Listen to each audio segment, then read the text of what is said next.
Bonsoir, bienvenue à l'Atelier Librairie, le livre voyageur animé par Fabienne Roch et moi-même, Bruno Lalonde. Nous sommes à Montréal le 7 juin 2022. Alors aujourd'hui, je n'ai pas ouvert un livre. Ça fait déjà quand même... je termine... je lis quelques pages le soir avant de m'endormir. Je termine la lecture de Karine Thuil, La décision. C'est intéressant, mais c'est pas très emballant en fait. C'est intéressant sans plus. J'ai préféré les choses humaines, mais les seuls moments qui m'intéressent en fait de ce livre-là, ce n'est pas les interrogatoires menés par un juge d'instruction sur un jeune djihadiste qui s'est rendu en Syrie et qui est de retour en France et dont la juge soupçonne qu'il est en train d'ourdir quelques attentats. C'est l'histoire d'amour qui est tissée entre un avocat de la partie adverse, en fait, qui représente ce jeune néo-terroriste. Et les deux protagonistes amoureux ont autour de la cinquantaine et cette, cette impression, quand l'amour surgit, même de manière extrêmement déraisonnable, peut-être surtout quand il surgit de manière déraisonnable, il ne faut pas le refuser. Les forces de vie étant ce qu'elles sont, il faut y aller. C'est ainsi que ma mère, par exemple, dont je vais vous parler un petit peu de ma mère encore ce soir, a rencontré le dernier amour, elle avait 70 ans. Et ça pourrait bien être, au fond, peut-être ça aura été son premier amour. Alors, parfois le premier, c'est le dernier, mais parfois le dernier survient très tard dans la vie. Et pendant 20 ans, ma mère se refusait à avoir toute relation avec quiconque, jugeant que c'était trop décevant. Et que de toute façon, arrive un moment où on traîne un passé, on traîne un wagon d'expérience de vie. Et un jour, il y a une petite dizaine d'années, ma mère m'avait comparé à une voiture de collection qui n'aurait jamais roulé, faisant référence ainsi à ma vie amoureuse, qui était un peu erronée parce que j'ai eu une vie amoureuse peut-être bien plus importante que ma propre mère a pu le deviner. Ce qui est un peu normal, je ne crois pas qu'il est sain d'informer sa mère sur les aventures amoureuses qu'on puisse vivre. Alors elle m'avait comparé à une voiture de collection qui avait été remisée dans un garage et qui était en parfait état de marche, mais qui n'avait pas connu la route, qui n'avait pas connu les balades en été, qui n'avait pas connu des accidents. En fait, selon son point de vue à elle, je n'avais rien connu. Alors, il me faut rebondir ce soir, puisqu'il est question de ma mère. Et je vais revenir là-dessus, je me vois obligé de le faire. Car nous avons appris, ce dimanche, j'ai perdu un peu la notion du temps, ou hier en fait, dimanche ou hier, on a appris que le fameux protocole de l'aide médicale à mourir, où on a mis 1h30 à tenter de placer le cathéter qui lui aurait injecté la dose létale, eh bien, ce n'était pas dans le protocole. Il faut que ce cathéter-là soit installé 24 heures à l'avance. Et non pas 5 minutes avant que le patient meure.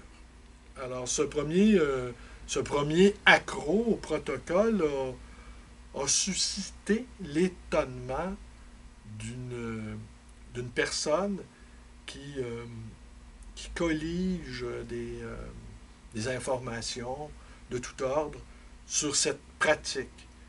Et d'habitude, selon les dires de cette personne, cette aide médicale à mourir se déroule très bien. D'ailleurs, c'est une des choses que j'entends depuis quelques jours à la librairie, des gens qui ont écouté l'une ou l'autre de mes vidéos, me disant qu'ils avaient eu autour d'eux une expérience d'aide médicale à mourir qui s'était révélée tout à fait fructueuse et qu'ils n'en avaient que des bons mots. Alors, je me suis interrogé là-dessus, sur cette aide médicale à mourir, sur comment... Je ne veux pas répondre au téléphone. De toute façon, la librairie, elle est fermée, alors on ne répond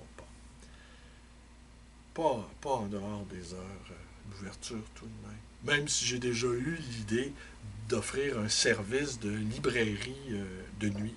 C'est-à-dire, vous me téléphonez à 2 heures du matin et je vous ouvre la porte de la librairie, mais en contrepartie, vous vous engagez à acheter 100, 150 $ de livres et que je vous laisse dans la librairie pendant 1 heure et après, ben, je fais la transaction et je retourne me coucher. Mais bon, là, on n'est pas... Ce projet-là, ce vague projet-là, peut-être connaîtra une suite, ne sait-on jamais. Où en étais-je avec tout ça? Alors oui, je serais curieux de savoir toutes ces expériences heureuses, de façade du moins, que nous révéleraient-elles si on commençait à poser les bonnes questions, si on commençait à interroger les uns et les autres, si on allait dans le détail, hein, les fameux détails qui tuent. Je ne suis pas convaincu. Il y a la question du déni aussi. Hein. Le déni est tel dans la plupart des comportements humains qu'on est obligé d'en tenir compte. Le déni, cet angle mort de nos expériences, de notre vécu, qui fait de telle sorte que les choses les plus importantes, finalement, échappent à notre conscience. Alors, j'avais 3 titres en tête pour parler de ça. La mer mauve, je trouvais que ça sonnait bien, parce que je vous ai raconté que la détérioration du corps fut fulgurante, et ma mère, elle est devenue mauve en l'espace de quelques minutes. Et si on l'a quand même veillé pendant un certain temps, Fabienne et moi, on est restés à ses côtés pendant un certain temps, et je pense que si on était resté davantage, on aurait pu la voir devenir peut-être cramoisie. Alors pour l'instant, en tout cas, nous nous sommes épargnés le choc des couleurs mais cette image de ma mère transformée en schtroumpfette grimaçante, eh bien, en fait de telle sorte, ça c'était mon premier titre, La mer mauve. Le deuxième titre, La boîte noire du trauma. Je pense vraiment avoir réussi quelque chose d'assez exceptionnel en vous parlant de ce que j'ai vécu devant le décès de ma mère et devant les circonstances, n'ayons pas peur des mots, tragiques de son décès. Car ce que je me suis aperçu, il y a quelques personnes qui sont venues aussi, qui sont venues à la librairie, et que je sais qui ont écouté mes vidéos, mais qui voulaient en savoir plus, qui voulaient... Et hier, l'une d'entre elles, j'ai été assez cassant avec elle, lui disant que je n'avais pas envie d'en parler. J'ai eu la bonne fortune de ne pas lui signaler que j'en avais déjà beaucoup parlé, à quelques reprises en tout cas, dans mes vidéos. Et ce que je me suis aperçu, c'est qu'en libérant ma parole, comme je l'ai fait, en disant ma vérité, eh bien, c'est comme si j'avais entreposé dans une boîte noire le crash du trauma et que je n'avais pas à l'ayant déposé dans cette boîte noire et l'ayant suffisamment vu et vécu, je ne ressentais pas le besoin de le ressasser. Et ce que j'ai remarqué, bon, auprès de cette visiteuse d'hier, et de quelques autres personnes, c'est que, au fond, ça ne les satisfaisait pas d'avoir un témoignage distancié, d'avoir un témoignage presque indifférent à moi. Et comme les forces de vie, la vitalité, je suis remonté sur le canasson noir de la mort, je suis remonté et je vous dirais, je vais plutôt bien. Je vais plutôt bien parce que je me suis déchargé d'un poids. Et comme personne n'est obligé d'écouter mes trucs, alors je ne crois pas avoir transféré ce trauma-là. Je pense l'avoir partagé et je pense également que le rôle des témoins dont j'ai été n'est pas de dire comment les choses auraient dû être. Ça, c'est pas mon boulot. Moi, comme témoin, c'est de dire les choses comme je les vois ou comme je les ressens. Alors, la qualité du témoin, moi, ne fait évidemment aucun doute. Puisque j'étais là.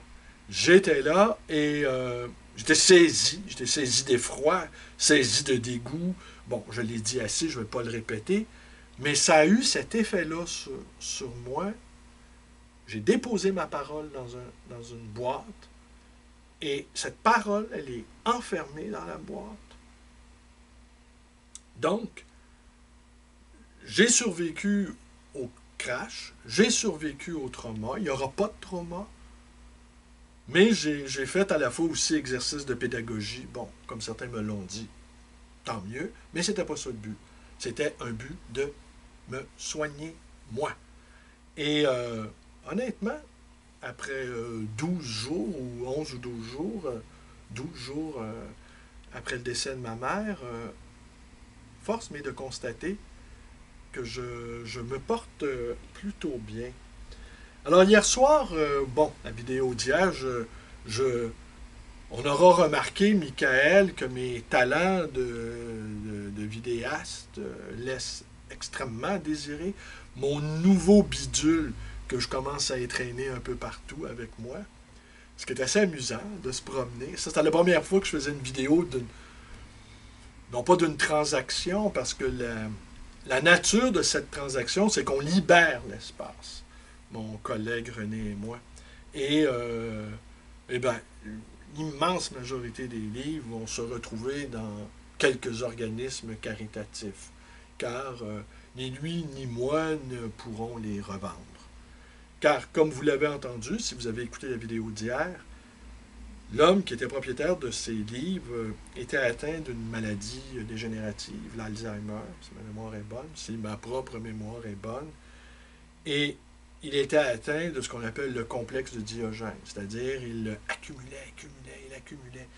Et il accumulait de telle sorte que la pièce de son bureau était complètement envahie de livres, de telle sorte que son épouse n'a pas eu accès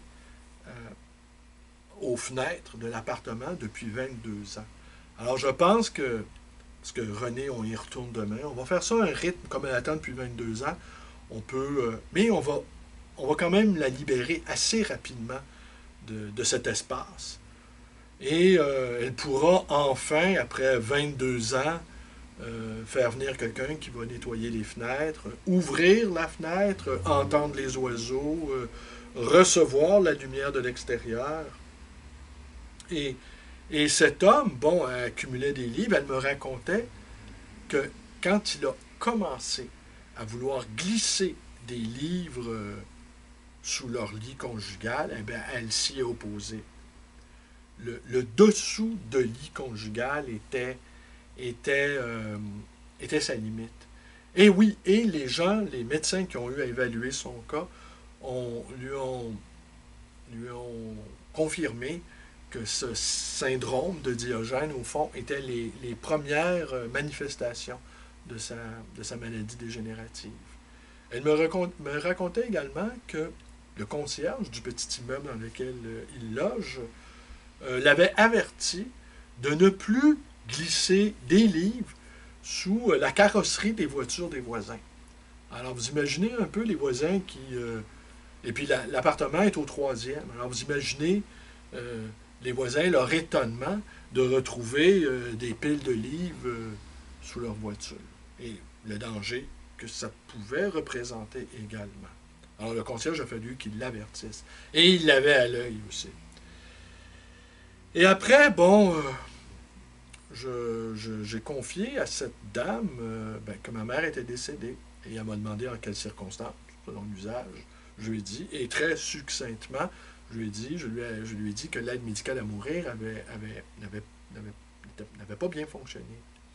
Et elle m'a demandé, elle m'a raconté, je conclus là-dessus, cette vidéo, peut-être pas, mais enfin, elle m'a raconté que elle avait été très choquée que la comédienne québécoise, comédienne bien connue de la télévision des années 70, 80, je pense même 90, qui jouait dans des téléromans très, très, très populaires. Je pense Les Dames de cœur, entre autres, écrit par Lise Payette, si ma mémoire est bonne, avec l'ineffable Gilbert, ce macho fini qui serait aujourd'hui une cible justifiée et permanente de MeToo.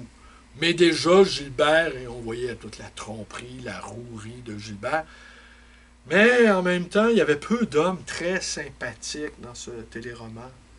Téléroman qui a marqué l'imaginaire d'une génération de Québécoises. Je pense que ça en a laissé quelques traces. Alors, elle me disait combien elle avait été révoltée par le suicide d'André Boucher. André Boucher ayant demandé à maintes et maintes reprises d'obtenir l'aide médicale à mourir, mais le personnel soignant, le personnel médical, n'avait pas jugé bon de lui prodiguer ses derniers soins, jugeant, ou en fait, elle n'entrait pas dans la grille. Elle n'entrait pas dans elle n'entendrait pas dans la grille de cas. Et qu'elle avait été très, très choquée, André Boucher, et qu'il avait fallu finalement qu'elle se tue elle-même. Et cette dame me disait combien elle était choquée qu'on n'ait pas donné à André Boucher l'aide médicale à mourir, et elle concluait sa réflexion en me disant que elle le ferait elle-même et que ce n'était pas à l'État de lui dire quoi faire. Vous voyez ça?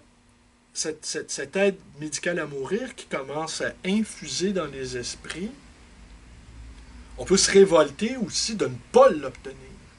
Alors l'État a introduit quelque chose dans la conscience collective, à mon avis, une sorte de poison, retard, comme un médicament retard dont les effets se font sentir, pas sur le champ, mais plus tard.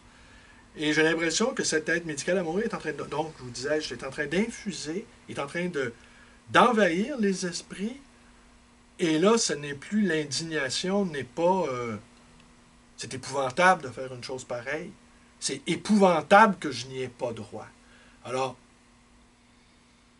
et je n'ai évidemment pas osé contredire cette dame qui, par ailleurs, bon, je vous ai décrit le bureau, les placards, évidemment, le cagibi aussi, des livres partout, partout, et des livres sans aucune logique. Alors, si j'avais voulu me livrer à mon exercice habituel de psychanalyse, ben, j'aurais été incapable de le faire. Mais hier, quand j'ai raconté à Fabienne et à Léa ça, les deux m'ont regardé, l'air de dire et toi, Bruno, parce que mon bureau, il ressemble pas mal au bureau du monsieur en quelconque, du monsieur en question. Alors, je me suis interrogé, mais je sais que ce n'est pas, dans mon cas, le syndrome de Diogène, car je suis très sélectif, premièrement. Et deuxièmement, certains livres qui sont dans mon bureau, ce sont des livres destinés à la librairie. Mais faute de temps, faute de temps, eh bien, je n'arrive pas à classer tout ça.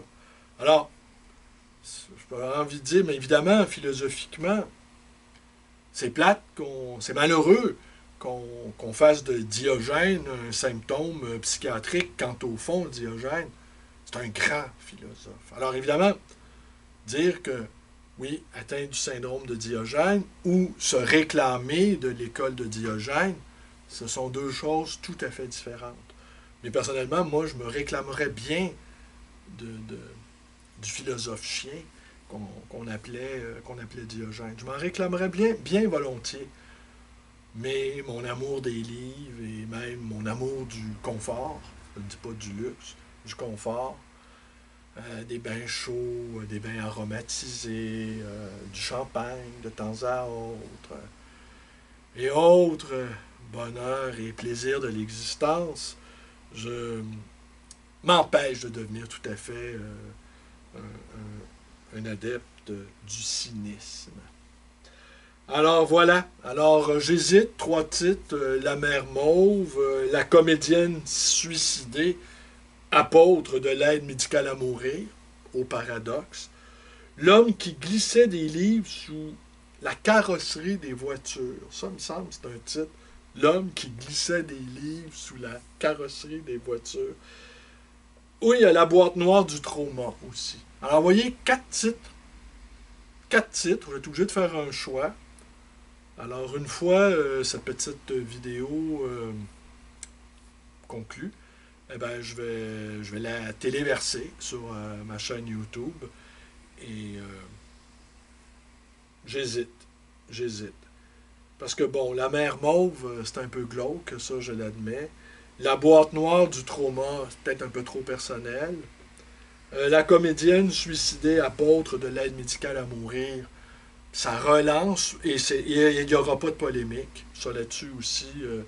La dame qui a été informée par un texte, oui, oui, j'ai oublié de le dire, la dame qui, euh, qui collige des informations et des témoignages d'expérience sur l'aide médicale à mourir, c'est à la suite du texte que Fabienne a écrit sur sa page Facebook, Fabienne Rock. Et, euh, et on l'a invité à transmettre à cette personne ce texte et elle a été saisie d'indignation. Pour ma part, mon indignation est ailleurs et je n'ai absolument aucune envie d'améliorer le protocole.